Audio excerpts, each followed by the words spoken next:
quand on parle du projet d'eau Awani, alors nous entendons beaucoup de sigles et je vous propose notamment de parcourir ensemble ces sigles et de voir quels sont les acteurs et les interlocuteurs qui sont impliqués dans ce projet d'eau Awani. Juste pour restituer un petit peu le contexte. Donc, nous sommes dans la phase 2 et 3 du projet d'eau Awani. Donc, la phase 2, en quoi cela a consisté? La phase 2 a consisté à mettre en place le projet qui s'appelle PAEPA. C'est Projet d'adduction d'eau potable Awani. Cette phase a été financée par la BAD et cette phase a permis, bien évidemment, non seulement d'augmenter les sources de captage, mais d'augmenter aussi les sources de stockage. Cette phase est communément appelée la phase chinoise du projet, puisque c'est une entreprise chinoise qui a été en charge, bien évidemment, de la mise en œuvre et de la construction, justement, des réservoirs. Donc, cette phase est suivie d'une phase qui est la conséquence de la COP 21 qui s'est tenue à Paris, d'une phase qu'on appelle la phase AEP. Donc, c'est la phase, euh, le projet d'adduction d'eau potable Awani, qui consiste à acheminer de l'eau dans chaque foyer potable Awani, tout en rénovant totalement le système de distribution de l'eau. Et cette phase-là, c'est une phase qui est aujourd'hui en fait cofinancée par des interlocuteurs, notamment le CEDIF, la communauté d'agglomération, ce qu'on appelle la ESN de Normandie. Il y a bien évidemment la communauté de Bourges. Il y a aussi la mairie d'Aix, la métropole d'Aix-Marseille. Donc aujourd'hui, pour comprendre un petit peu où est-ce que nous en sommes, donc nous avons trois blocs d'interlocuteurs. Nous avons les usagers qui sont au centre de la problématique de l'eau.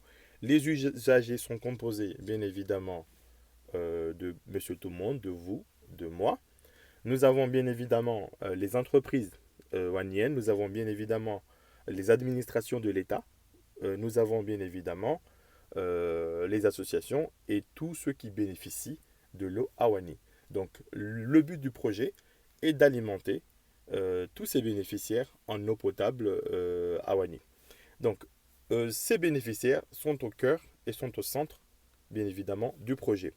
Donc à ma gauche, nous avons ce qu'on appelle bien évidemment les bailleurs, les contributeurs, les financeurs du projet. Et dans ces financeurs du projet, précédemment, nous avons eu la BAD et maintenant, nous avons bien évidemment le CEDIF, nous avons la métropole d'Aix-Marseille, nous avons l'agglomération de Bourges, bien évidemment, qui soutiennent totalement ce projet à hauteur de 2 millions. Et à ma droite, nous avons ce qu'on appelle, bien évidemment, les maîtres d'ouvrage, qui sont la mairie de Wani, qui est l'interlocuteur principal dans le projet, et la mairie de Wani est chapeautée, bien évidemment, par l'UCA, et l'UCA est bien évidemment chapeauté par la Direction générale de l'énergie et des mines de l'eau des Comores. Donc, comment ça se passe? Nous sommes dans une phase ou dans un contexte aujourd'hui qui est très technique, à savoir, nous avons des bailleurs qui financent un projet, nous avons des partenaires nationaux, locaux, qui sont à la fois bénéficiaires, mais aussi en charge en fait de la réalisation du projet. Donc dans ce projet-là, je tenais notamment à rappeler qui est qui, afin de permettre à tout le monde de comprendre le projet. Alors, c'est un projet qui est destiné à faciliter la vie des usagers en permettant d'avoir de l'eau potable. Alors, je vais commencer par un premier organisme que l'on entend souvent sur les réseaux sociaux et pour savoir pourquoi cet organisme et qui fait quoi. Donc, le premier organisme que j'ai envie de vous parler, il s'agit bien évidemment de Soko Aïdar. Soko Aïdar, c'est une entreprise, c'est un prestataire de services qui a été mandaté, bien évidemment, par la mairie, suite à un appel d'offres. Soko Aïdar, aujourd'hui, est mandaté sur deux objets. Bien évidemment, la finalisation et la réalisation de l'infrastructure du réseau pour permettre à ce que chaque foyer bénéficie d'une eau dans son robinet, d'une eau potable. Et par la suite, Soko Aïdar est aussi mandaté pour la distribution et l'exploitation de l'eau. Pourquoi il y a les deux? C'est tout simplement, c'est que si on devait scinder les deux, ah ben, aucun organisme ne voudra s'impliquer dans ce projet pour des raisons économiques. Donc nous sommes dans un contexte très particulier, avec des coûts très élevés. Donc il faille bien évidemment trouver un interlocuteur capable de faire face à cela. Donc le mandat de Soko Aïdar, c'est un mandat qui a été obtenu par l'appel de fonds. Donc il n'y a pas eu de contrat gré à gré, mais il y a eu un appel de fonds. Et dans un second temps, nous avons euh, un organisme qui est au-dessus des mairies en termes de gestion de projet, qui est l'Union des comités de l'eau à Anjouan. Donc l'Union de comités de l'eau à Anjouan, aujourd'hui, est patronnée par Omar Oumadi, dont on entend souvent parler. Après, bien évidemment, on a le CEDIF. Le CEDIF, c'est le syndicat des eaux d'Île-de-France. En fait, c'est une grosse administration ici, en fait, en Île-de-France, en France, en région parisienne, qui participe aux côtés, bien évidemment, de l'AECN, donc l'agglomération de l'eau de Sud-Normandie, avec la métropole d'Aix-Marseille et aussi l'agglomération de Bourges-Blus. Donc, pour comprendre un petit peu, donc nous avons des super agglomérations françaises qui viennent financer à hauteur de 2 millions un projet, bien évidemment, dans l'océan Indien, à Wani, dans la ville de Wani. Et aux côtés de cela, nous avons des interlocuteurs. Donc, vous l'avez souvent entendu, c'est ID Développement. ID Développement, c'est une ONG qui a une expertise technique pour accompagner et contrôler, évaluer la mise en place d'un projet de ce type à Wani. Donc, pour comprendre un petit peu les choses, aujourd'hui, nous avons un financeur, un financeur qui fait appel à un organisme qui s'appelle l'idée de développement. Cet organisme travaille avec des acteurs locaux, à savoir l'UCA, à savoir la mairie, à savoir bien évidemment la direction générale des mines et tous les organismes locaux, justement pour arriver et parfaire ce projet. Donc, voici les différents interlocuteurs qui arrivent dans ce projet.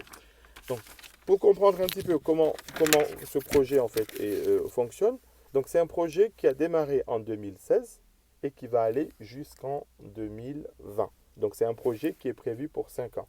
Et pendant ces 5 ans, nous avons différentes phases, à savoir la phase de mise en place du réseau. Donc, c'est une phase d'infrastructure. Et puis, il va y avoir la phase d'exploitation, bien évidemment, de l'eau. Donc, dans cette phase, aujourd'hui, le public rencontre une entreprise qui est sur le terrain tous les jours, justement pour la mise en place de l'eau à Wani. Et cette entreprise, comment elle travaille? Donc, alors, je ne vais pas rentrer dans le détail du planning de Soko Aïdar, mais pour comprendre un petit peu le contexte, nous avons un vieux réseau existant.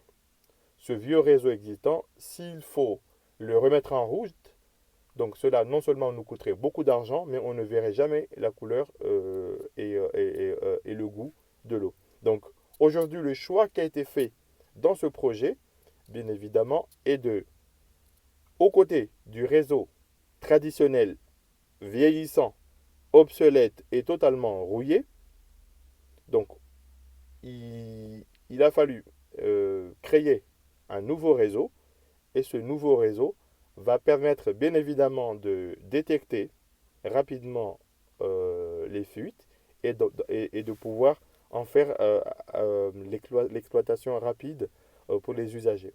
Donc aujourd'hui, qu'est-ce qui se passe? C'est que la mairie ne peut pas être sur le terrain pour réaliser elle-même le projet. La mairie a délégué, a fait ce qu'on appelle une DSP, une délégation du service public via appel d'offres, à la société Soko Aïdar, qui est en charge à la fois de la mise en place du réseau d'eau et par la suite de la distribution de l'eau. Donc cette société est au contact de la population au quotidien, justement pour réaliser le projet. Et ce projet-là ne se fait pas tout seul entre la mairie, Soko Aïdar, mais il y a aussi d'autres contre-pouvoirs à côté, à savoir l'association des usagers de l'eau qui font des remontées légitimes sur la mise en place du projet. Donc ces derniers temps, nous avons appris et on a constaté aussi à travers les réseaux sociaux de quelques griefs, de quelques plaintes et quelques revendications qui viennent des usagers et de la population, notamment sur le prix, notamment sur la distribution avec un système d'alternance par quartier et un système de délestage.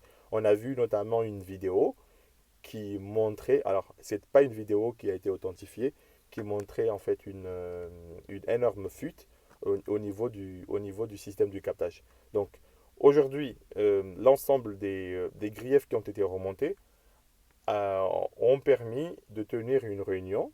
Cette réunion a abouti à des prises de décision.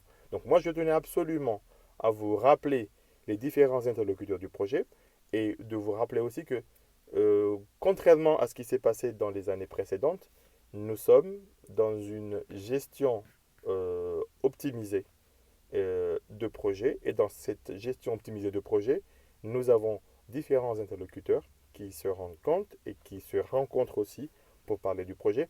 Nous ne sommes pas dans une réalisation par les habitants et par la communauté comme ce fut le cas précédent de la maternité de Wani ou d'autres projets, mais là nous sommes passés dans une phase professionnelle et nous sommes en train de professionnaliser la mise en œuvre et la faisabilité des projets locaux. C'est pour ça que nous avons une entité qui réalise en fait des travaux sur mandat.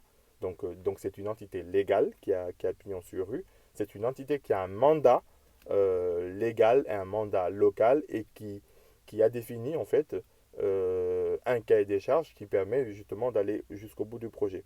Donc ce que je souhaiterais vous proposer dans une prochaine vidéo, c'est de voir comment aujourd'hui nous pouvons amorcer un dialogue constructif et comment aujourd'hui on peut également faire en sorte que les griefs et les points irritants rencontrés par les usagers et aussi par les acteurs locaux puissent trouver un terrain d'entente.